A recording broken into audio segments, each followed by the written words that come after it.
రాజు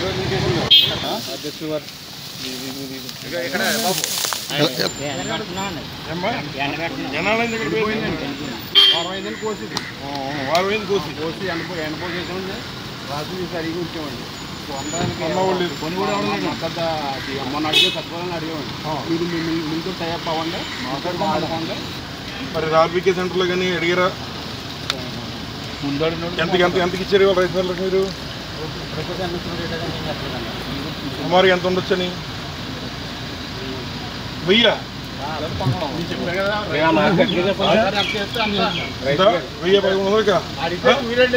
అదిటమ్మా 1740 రూపాయలు ఉంది కదా ప్రభుత్వం రేటు అంటే ఎక్కడ మిల్లర్స్ వెళ్ళి జీవించమంటున్నారు ఏ మిల్లర్ నడమంటారు ఎవరు నడమంటారు అలాంటప్పుడు గవర్నమెంట్ రేట్ ఎందుకు ప్రకటించాం గవర్నమెంట్ రేట్ ఎందుకు ప్రకటించారు 80% వ్యవసాయ ఆధారిత ప్రాంతం ప్రజలంతా కూడా దాని మీద ఆధారపడి బతుకుతుంటారు. అటువంటి తరుణంలో ముఖ్యంగా డాక్టర్ బిఆర్ అంబేద్కర్ కోనసీమ జిల్లాలో పాపం రైతులకు ఇచ్చేటువంటి ఎటువంటి సబ్సిడీలు కానీ ఇవి కానీ ఈ ప్రభుత్వంలో ఇవ్వకపోగా రైతులు కష్టపడి ఎకరానికి వచ్చి 55 బస్తాల నుంచి 60 బస్తాలు వారి చెమట వచ్చి ఇవాళ పండించడం జరిగింది. ఆ రకంగా పండించినప్పుడు వారికి గిట్టుబాటు ధరగా ఉన్నటువంటి కేంద్ర ప్రభుత్వం ఇస్తున్నటువంటి గిట్టుబాటు ధర ఒక 75 కేజీల బస్తాకు వచ్చి 1740 రూపాయలు ఏ గ్రేడ్ అయితే బి గ్రేడ్ ధాన్యం 1725 రూపాయలు. కానీ ఏదైతే ఈ ప్రభుత్వం దళారులతో కుమ్మక్కైపోయి మరి ఈ రోజున రైతుల దగ్గర ధాన్యం డైరెక్ట్ గా మరి ప్రభుత్వం కొనకపోవడం వల్ల దళారులు వచ్చి వారి యొక్క ధాన్యాన్ని తగిన కాడికి అంటే అయిన కాడికి ఇవాళ పట్టుకెళ్లిపోయే పరిస్థితి. ఇక్కడ ఉన్నటువంటి ఒక రైతు చెప్తున్నారు వారిది 1000 రూపాయలకే ధాన్యం పట్టుకెళ్ళినటువంటి మాట మరి వారు చెప్తున్నారు. మరి ఎంత దారుణం అంటే సంవత్సరం అంతా కష్టపడి పండించినటువంటి ధాన్యం ఇవాళ ప్రభుత్వం ఒక వైపున గిట్టుబాటు ధరలు ఇస్తామని చెబుతూ మరి కనీసం దగ్గరలో కూడా లేకుండా ఇవాళ మరి దళారుల పాలవుతుంది వీరి పంట అంతా కూడా.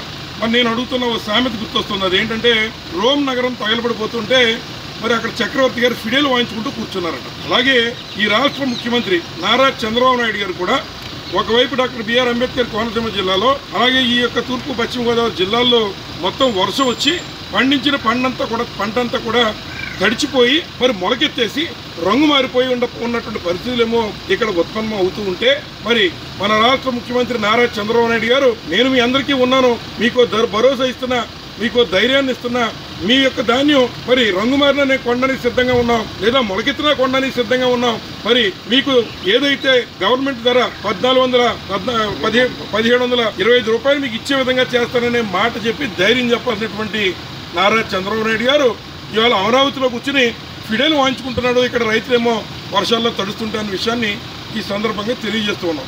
ముఖ్యంగా ఇంత కష్టపడి రైతులు పండించిన పంట అంతా కూడా దళారులు పాలవుతుంది.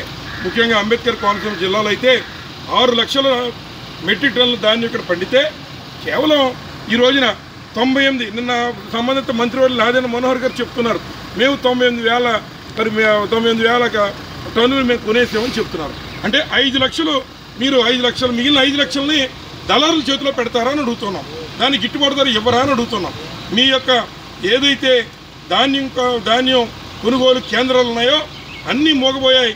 ఎక్కడా ప్రభుత్వ ధాన్యం కొనుగోలు కేంద్రాలు పనిచేయట్లేదు. ఇంకో రైతు చెప్తున్నారు, అయినా పెద్ద ఆయన చెప్తున్నారు మరి ఏదైతే ధాన్యం కొనండి అని చెప్పి అడిగితే మీరే దళారుల దగ్గరికి వెళ్ళి వాళ్ళ దగ్గరికి వెళ్ళి మీరు మాట్లాడుకుని వారితో ఫోన్ చేయించండి అని చెప్పేటువంటి పరిస్థితి ఇవాళ ఉన్నటువంటి అధికారులు పెట్టినటువంటి టోల్ ఫ్రీ నెంబర్ల దగ్గర ఉంది. కాబట్టి ఎప్పటికైనా ఈ ప్రభుత్వం కళ్ళు తెరిచి మరి ఉన్నటువంటి రైతులందరినీ కూడా ఆదుకోవాలా. వారి యొక్క ధాన్యాన్ని 1725 రూపాయలకి 1740 రూపాయలకి కొనే కార్యక్రమం చేయాలని వైఎస్ఆర్ కాంగ్రెస్ పార్టీ నుంచి మేము అందరం డిమాండ్ చేస్తూ ఉన్నాం. అలాగే మరి అకాల వర్షాల వల్ల రంగు మారినటువంటి ధాన్యం అలాగే మొలకెత్తినటువంటి ధాన్యం అవన్నీ కూడా మరి ఈ ప్రభుత్వం కొనాలని చెప్పి సందర్భంగా మనవి చేస్తూ ఉన్నాం. గతంలో జగన్మోహన్ రెడ్డి గారి ప్రభుత్వంలో మరి 4,50,000 మెట్రిక్ టన్నులు పండితే 4 లక్షలు కొన్నటువంటి సందర్భాలు ఉన్నాయి. అన్ని ప్రభుత్వ పరంగా తీసుకుని వారే అవసరమైతే మిల్లుకి ఇచ్చి 1725 రూపాయలు వారికి గిట్టుబాటు ధర వారి అకౌంట్లో వేసే విధంగా ఆ రోజు జగన్మోహన్ రెడ్డి గారు చేయడం జరిగింది. కానీ ఈ ప్రభుత్వంలో కనీసం కొనేటువంటి కార్యక్రమం కూడా చేయకుండా మీరే దళారుల దగ్గరికి వెళ్ళండి, మీ పంటను తెగనమ్ముకోండి అనే విధంగా ఇవాళ రైతుల్ని మరి ఓట్లేసి గెలిపించి ఈ అంబేద్కర్ కోనసీమ జిల్లాలో 7 సీట్లు ఇచ్చినందుకు మరి వారితో ఈ రకంగా రైతులు రుణం తీర్చుకుంటున్నారా అని అడుగుతున్నాం. ప్రశ్నిస్తామని చెప్తున్నారు మరి పవన్ కళ్యాణ్ గారు. వారు ఎక్కడున్నారో కనిపించట్లేదు. వారికి కూడా మనం చేస్తూ ఉన్నాం. వారు కూడా స్పందించాలి.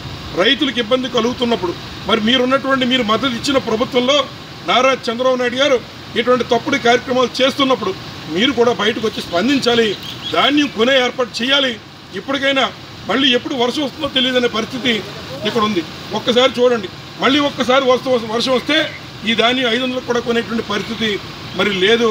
కాబట్టి వెంటనే ధాన్యాన్ని ప్రభుత్వం మరి గిట్టుబాటు ధరకి కొని వారందరికీ కూడా మద్దతు ధర ఇవ్వాలని మరొకసారి వైఎస్ఆర్ కాంగ్రెస్ పార్టీ నుంచి డిమాండ్ చేస్తున్నాం.